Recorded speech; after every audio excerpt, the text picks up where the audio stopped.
Hey everyone, this is Isaac and welcome back to Isaac Reviews 2024. Spider-Man is one of the most iconic superheroes Marvel has ever created, and his standalone movies have for the most part been met with critical and financial success. And ever since he joined the Marvel Cinematic Universe, I guess Sony wanted some more ways to squeeze money out of this property, so now we have an entire new universe based on other characters from the Spider-Man comics. So far, there have been 4 Spider-Man spin-off movies. 2 of them were Venom and its sequel, which both became smash hits at the box office but got mediocre reviews from critics. And then there's 2022's Morbius. Oh god, where do I even begin? For one, it got delayed numerous times due to COVID, and I have a feeling a lot of studio meddling happened in between those delays. The result was one of the most universally lambasted movies of 2022. Critics hated it, audiences hated it, I hated it, we all hated it. Not to mention the fact that it went on to bomb spectacularly at the box office. And this brings us to Madam Web, the latest addition in the SMU. Now this movie probably had a worse marketing campaign than Ruby Gillman, and from the few bits of advertising we got, it did not give off a good first impression. As for the movie itself, well, I fully understand why Sony had this little hope in it, because it was absolute garbage. It's the story of Cassie Webb, a paramedic from New York who gets into an accident one day and with it the ability to see into the future. As it turns out, there's this other guy named Ezekiel Sims who killed Cassie's mother during a research trip in Peru and also gained the power of clairvoyance from an ancient tribe. The thing is, however, he keeps seeing this vision of 3 people killing him and he wants to kill them in order to save his life. And one day, after all 3 of his potential victims show up in the same place at the same time, Cassie foresees the outcome of the situation and now has to protect these girls while learning more about her powers and herself.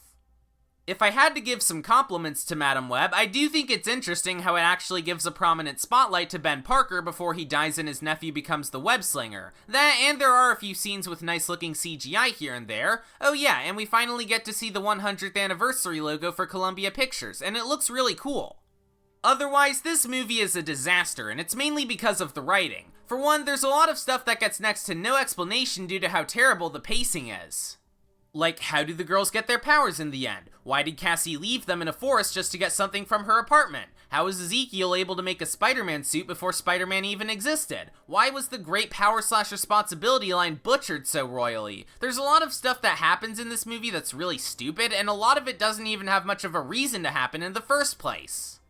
Not helping matters is that the characters are boring as can be. The performances are wooden, the dialogue sucks, and the character development is painfully generic. That and the 3 girls Cassie has to take care of start out super unlikable. I get that they gradually improve over the course of the movie, but that doesn't change how bitchy they were at the start. And in addition to the story and characters being awful, the presentation sucks as well. While there's a few nice looking shots here and there, most of the directing and cinematography choices were really weird, the score was forgettable, and the editing was just terrible. There's way too many quick cuts in a lot of scenes to the point where it feels disorienting, in addition to there being some really obvious ADR at some points. Overall, I'm not surprised Madam Web ended up being this bad. Maybe it's not as incompetent as Morbius, but that doesn't change how it's sloppily written, poorly acted, horribly edited, and devoid of cohesion. Unsurprisingly, I'd recommend avoiding this movie at all costs. Maybe Kraven the Hunter might be better when it comes out this fall, although I highly doubt it. But for now, the Spider-Man universe is much better off in the hands of either Marvel Studios or Sony Pictures Animation. Therefore, I'll be giving Madam Web a 2 out of 10. I'm sure she could have been able to predict that happening anyway. Next time, I'll be talking about Bob Marley, One Love. As far as biopics based on musicians are concerned, this one's pretty average, but there were actually some things I really liked about it, so at least there's that. In the meantime, thanks for watching this episode of Isaac Reviews 2024. If you want to see more content like this, then consider subscribing to the Isaac Carthy channel. See you all next time!